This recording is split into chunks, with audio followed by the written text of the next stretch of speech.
If I were to ask you to define the word sushi, what is the very first image that pops into your head? Oh, I mean, it's got to be a slice of raw fish, right? Like a perfect, delicate cut of tuna or All something. right, exactly. You are almost certainly picturing raw fish. But if you actually open a Japanese dictionary and look up the literal translation of the word, you wouldn't find the word fish anywhere in there. Yeah, that always blows people's minds. It really does. The word sushi simply translates to sour tasting. Which is, one of the most common culinary misconceptions in the world. That sour tasting translation is entirely a reference to the vinegared rice, Mm. the sushi meshi or shari. The rice is the main event. Exactly. If a dish does not contain that specific soured rice, it is fundamentally not sushi. You could put the most exquisite slice of raw tuna on a plate, but without the rice, that's sashimi. The rice is the foundational, non-negotiable ingredient. And looking at the massive stack of culinary history books, FDA guidelines, and market research reports we've gathered for today, our mission for this deep dive is to unpack exactly why that rice is so important. It's a huge story. It is. We are going to trace the unbelievable journey of sushi from its origins as a, frankly, pungent, fermented survival food in the river basins of Southeast Asia, all the way to the multi-billion-dollar global industry it is today. And it is such an incredible timeline to examine, because when you really dig into these sources, you realize that sushi isn't just a story about food. Right, it's bigger than that. Way bigger. It is fundamentally a story about human ingenuity. This is chronicle of people desperately trying to engineer ways to preserve food before electricity, and then, innovating to speed up cooking times for a booming urban working class. And eventually using some pretty brilliant psychological tricks to market completely foreign concepts across oceans. Absolutely. So to find the actual starting line for this journey, we have to travel surprisingly far away from Japan. My notes here point us towards Southeast Asia. That's right. Specifically, we are looking at the regions around the Mekong and Irrawaddy River basins. So we're talking about places we know today as Laos, Cambodia, Thailand, Vietnam, Myanmar. Yeah, exactly. The true ancient ancestor of modern sushi is a dish known as norizushi. And it wasn't created as a delicacy at all. It was born out of absolute dire necessity. Why necessity? What was happening in those river basins that made this so urgent? Well, it really came down to the introduction of wet field rice cultivation. In these regions, during the rainy season, the rivers and lakes would flood massively. Okay. And when the waters finally receded, an enormous amount of freshwater fish would literally get trapped in the flooded rice paddies. Oh, wow. So just free fish everywhere. Right. It was this unexpected bounty. But But to survive the coming dry months, the people living there needed a way to preserve this sudden massive excess of fish, and obviously they didn't have refrigeration. And the solution they came up with is just wild to me.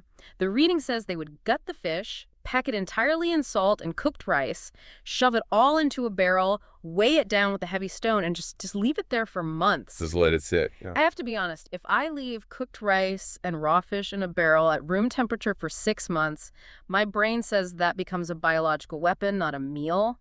How did this not kill them? It sounds incredibly dangerous to modern ears, I know. Yeah.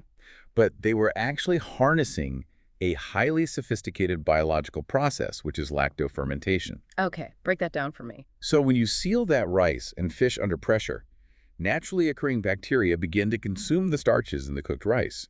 And as they eat those starches, they produce lactic acid. Okay, so the acid is the key here. Exactly. The lactic acid rapidly drops the pH level inside the barrel.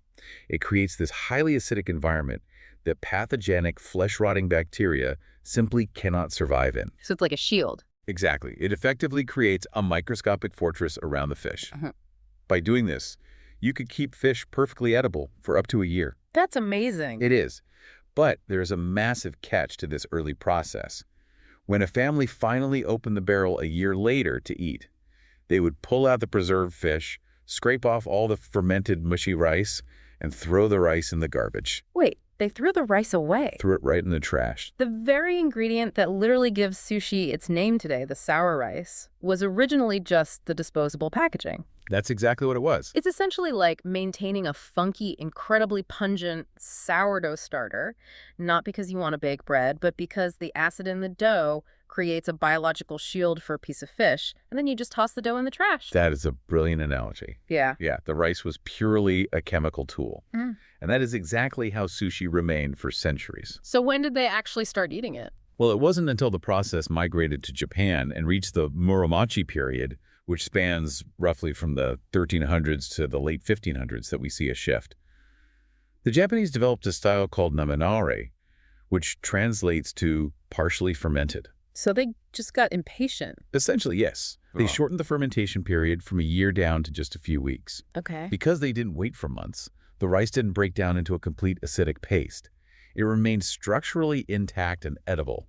So for the very first time in history, the sour rice and the fish were consumed together. Okay, but I mean, a few weeks of fermentation is still a really long time to wait for dinner. How did we get from a weeks-long waiting game to the instant fresh sushi we eat today? For that, we have to look at a major cultural and demographic shift during Japan's Edo period, which started in the 1600s. Right, Edo being contemporary Tokyo. Yes. The city of Edo was booming. It became a massive metropolis with a population of over 1 million people. You suddenly had this huge, busy, urban working class. And they don't have time to wait weeks for fish to ferment. Exactly. They needed fast food. So chefs invented hayazushi, or fast sushi. And the innovation here was vinegar, right? The sources mention they swapped fermentation for vinegar. But chemically speaking, does adding vinegar offer the same microscopic fortress that lactic acid did, or was this just a compromise? Oh, it was absolutely a compromise. Yeah. It was a flavor shortcut that sacrificed long-term food safety for sheer speed. Interesting. Yeah, vinegar contains acetic acid, which provides that same familiar sour-tasting profile that people loved from the fermented rice. By splashing vinegar directly into fresh cooked rice, chefs completely bypassed the biological fermentation process. So they just faked it. Pretty much. They replicated the taste of months-old sushi in a matter of seconds. But because it wasn't deeply fermented, it had to be eaten immediately. Which perfectly sets the stage for the big revolution. We've got this fast-paced city of Edo and the ability to make sour rice instantly. Who puts it all together? That would be a chef named Hanae Yohei. In the 1820s, he took this fast sushi concept and created nigirizushi. And that's the sushi we'd recognize today. Right. He would take a small handful of this quickly vinegared rice, hand press it into a firm little block, and drape a slice of raw, freshly caught fish from Tokyo Bay right over the top. The classic look. Yep. This became known as Edomezushi because Edome literally translates to in front of Edo, meaning the local bay. And the detail from the culinary history books that absolutely floored me is the scale and vibe of this operation. Because today, we have this intense cultural perception of sushi as a pristine, high-end, hushed luxury dining experience. Oh, completely. White tablecloths, quiet rooms. Right.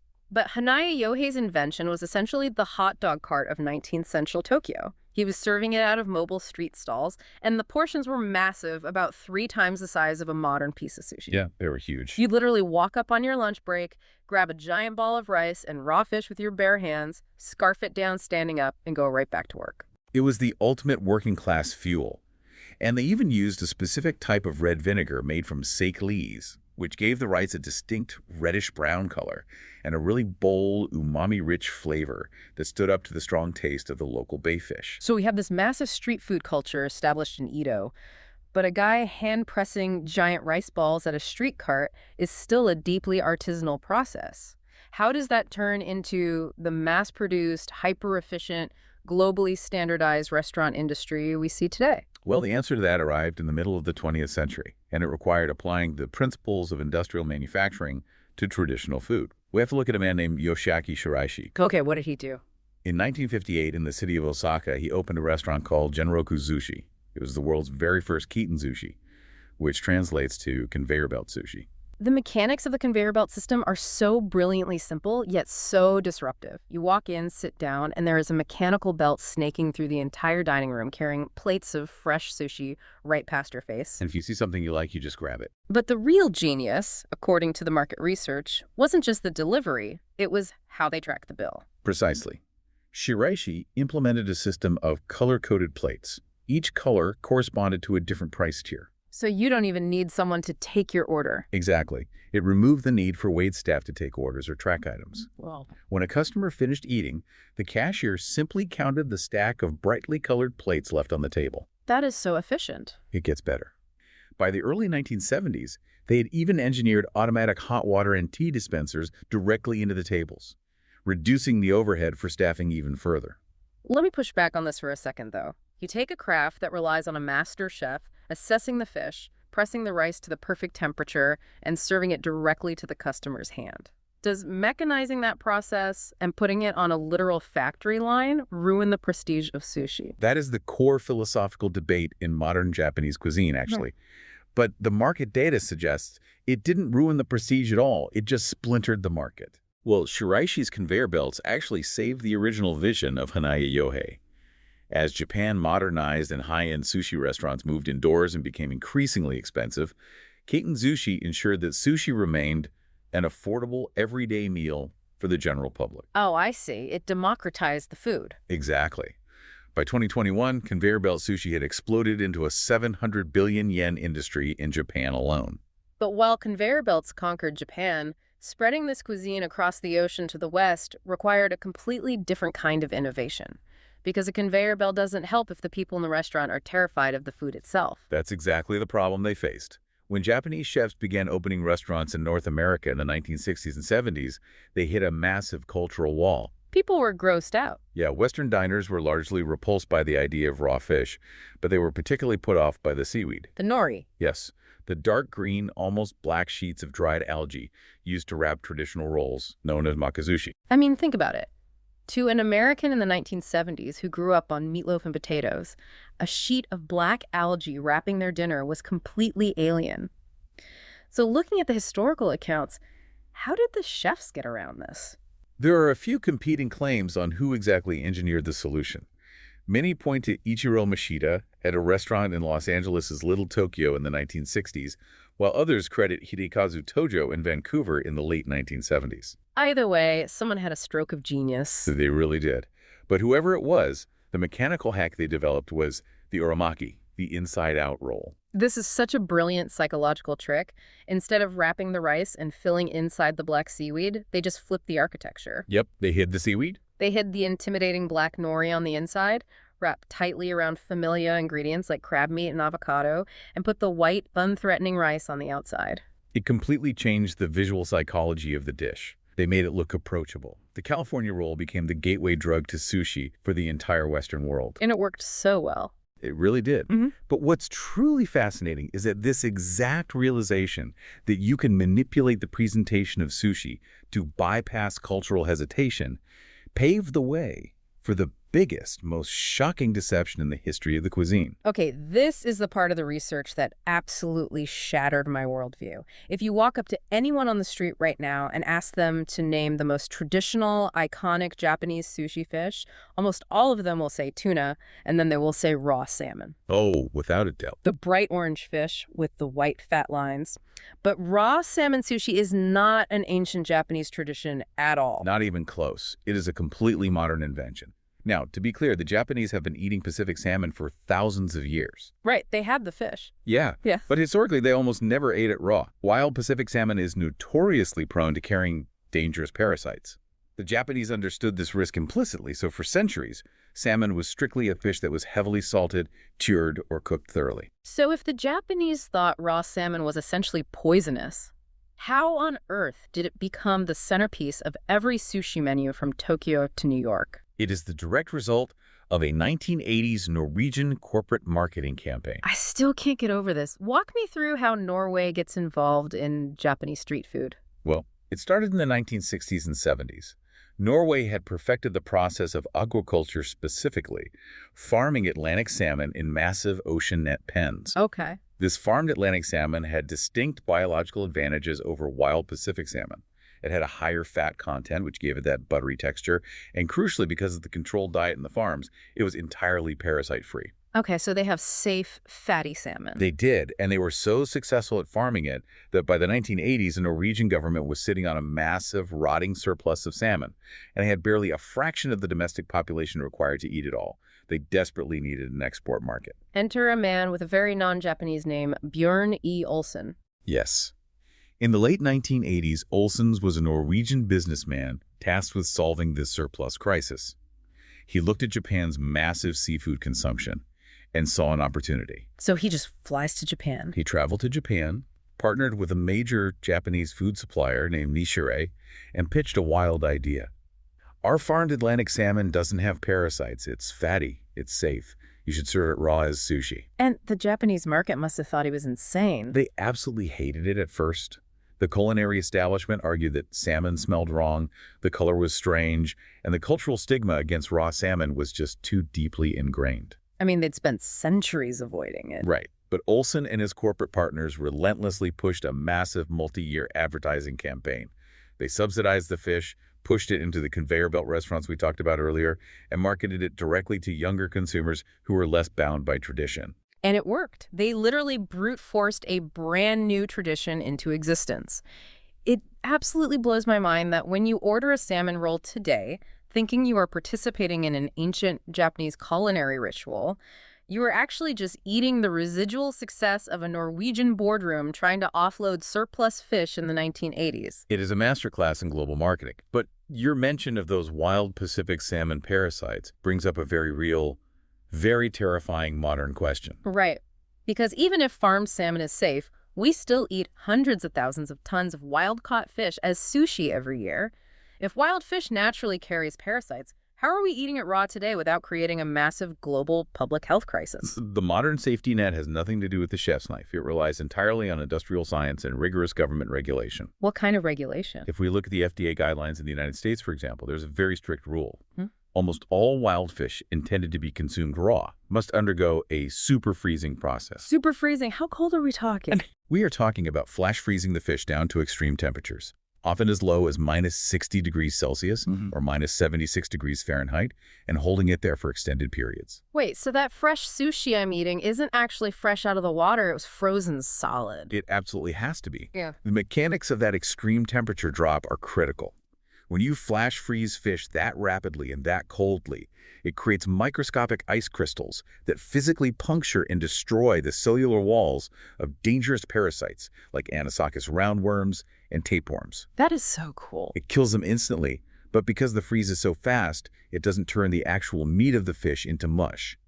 The European Union has similar mandates, requiring raw consumption fish to be frozen at -20 degrees Celsius for at least 24 hours. It's incredible. We owe our safety to industrial freezers. But the sources also mention some fish that freezers absolutely cannot save you from. Yes. You were referring to fugu, the pufferfish. The ultimate deadly delicacy. Exactly. Pufferfish don't just carry parasites. Their internal organs, specifically the liver and ovaries, contain tetrodotoxin. And that's poison. It is a lethal neurotoxin that causes paralysis and asphyxiation. There's no amount of freezing or cooking that neutralizes tetrodotoxin. Because of this, Japanese law dictates that only heavily trained and licensed chefs are legally permitted to prepare and serve fugu. And looking at the requirements for this license, it is terrifying. It is one of the most rigorous culinary exams in the world. Chefs must pass a complex written exam, a visual fish identification test, and a highly scrutinized practical exam, where they must flawlessly butcher the fish and completely separate the poisonous organs without rupturing them. And the pass rate for that exam is only 35%. I have to say, I am not sure I would ever want to eat a fish prepared by an industry that has a 65% failure rate for its foundational safety test. It definitely requires a leap of faith. But what is truly fascinating about sushi safety is that it isn't just modern freezers or rigorous chef exams. Yeah. Before commercial refrigeration existed, the defense against illness was literally baked into the presentation of the plate itself. Okay, this is the puzzle I've been trying to solve in my head. If FDA freezers protect us today, what on earth did people do in the 1950s? How did they survive eating takeout sushi before deep freezers were everywhere? To answer that, you have to look at the condiments on your sushi plate. Historically, they weren't just there to taste good. They were culinary medicines. Really? Like what? Take the sweet pickled ginger and the wasabi. Both of these plants contain incredibly powerful antimicrobial properties. How does that work? The spicy, pungent kick you feel when you eat real wasabi comes from a chemical compound called allyl isothiocyanate. In a pre-refrigeration world, Eating raw fish carried inherent bacterial risks. Yeah. Consuming wasabi and pickled ginger alongside the fish essentially released those antimicrobial compounds into your digestive tract, actively helping to kill off foodborne microbes. They were designed to help your stomach survive the meal. I love that, although I have to jump in here and break some hearts based on our research. Oh, If you are eating at a standard sushi restaurant in North America or Europe or, grabbing a bento box at the local grocery store, that little green paste on your plate is almost certainly not real wasabi. no, it's really not. True Wasabia japonica is incredibly finicky to grow. It requires pristine mountain stream water, and it loses its flavor within 15 minutes of being grated. It is wildly expensive. That is entirely true. The vast majority of global consumers are actually eating an imitation paste made from regular European horseradish, mustard powder, and green food dye. A completely fake condiment. Yes, but interestingly, horseradish belongs to the same botanical family as true wasabi and also contains allyl isothiocyanate, so it still provides some of those historical antimicrobial benefits. Oh, that's lucky. It is. But the most incredible historical safety feature on a sushi plate isn't the ginger or the wasabi. It is something you almost certainly throw away without a second thought. The plastic grass. Yes. The little jagged green strips of plastic grass you find, separating the different rolls in a cheap takeout box. The technical term for it is baran. Okay, I have always assumed those were just cheap, cheesy decorations, like a way to make a sad grocery store box look slightly more festive. In their modern plastic form, they're just decorations. But originally, they were highly functional survival tools. Before the invention of cheap plastics, sushi chefs used real, freshly cut leaves, usually from the Haran or Sasa bamboo plants. And what was the purpose of the leaves? Just a barrier? Primarily, yes. They were used to separate different types of fish so their strong flavors wouldn't cross-contaminate in the box. But there was a hidden biological mechanism. Oh, I like where this is going. When you cut these specific leaves, the damaged plant tissue releases phytoncides. These are naturally occurring, airborne antimicrobial compounds that plants use to defend themselves from rotting. Wait, so by packing the box with fresh-cut leaves, the chefs were basically gassing the fish with natural preservatives. The leaves were extending the shelf life. Precisely. It was an ingenious natural preservative technique used for centuries.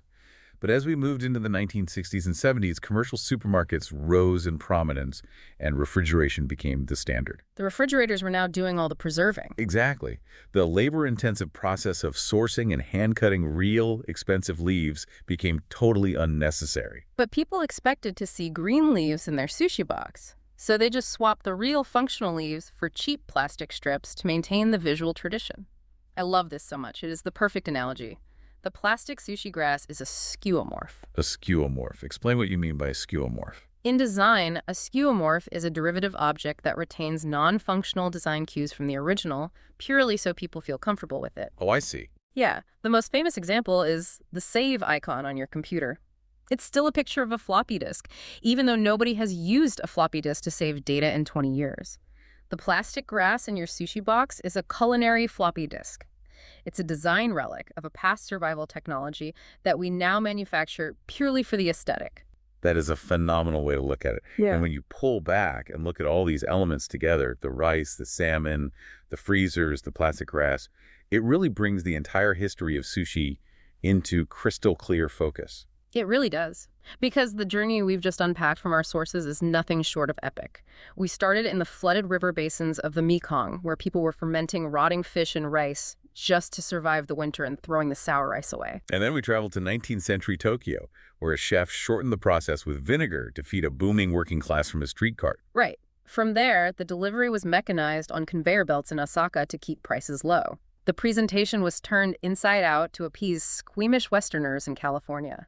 And the core ingredients were revolutionized by Norwegian boardrooms looking to offload surplus salmon. And finally, the entire global enterprise was made safe by heavy government regulation and deep freezing technology. It's unbelievable. The next time you sit down with a takeout box of sushi, take a really close look at it. You're not just looking at a quick lunch. You are looking at a perfect cross-section of global history, biological survival, and frankly, absolute marketing genius, right down to that fake little piece of plastic grass. It completely changes the way you appreciate the food. It breaks down this binary idea of what is authentic versus what is inauthentic. Exactly. Sushi isn't a static ancient museum piece. It is an ongoing, living history of human adaptation. Which leaves me with a final provocative thought for you to chew on. At the very beginning of this deep dive, we talked about how people expect precision when it comes to the origins of their food. We assume our traditions are ancient and unbroken. But if a staple like raw salmon sushi, something millions of people consider a quintessential, untouchable Japanese classic, is actually just a modern mashup driven by a 1980s business deal, what other ancient traditional foods that you love are actually brilliant modern marketing inventions just waiting to be uncovered? Keep that in mind the next time you sit down to eat.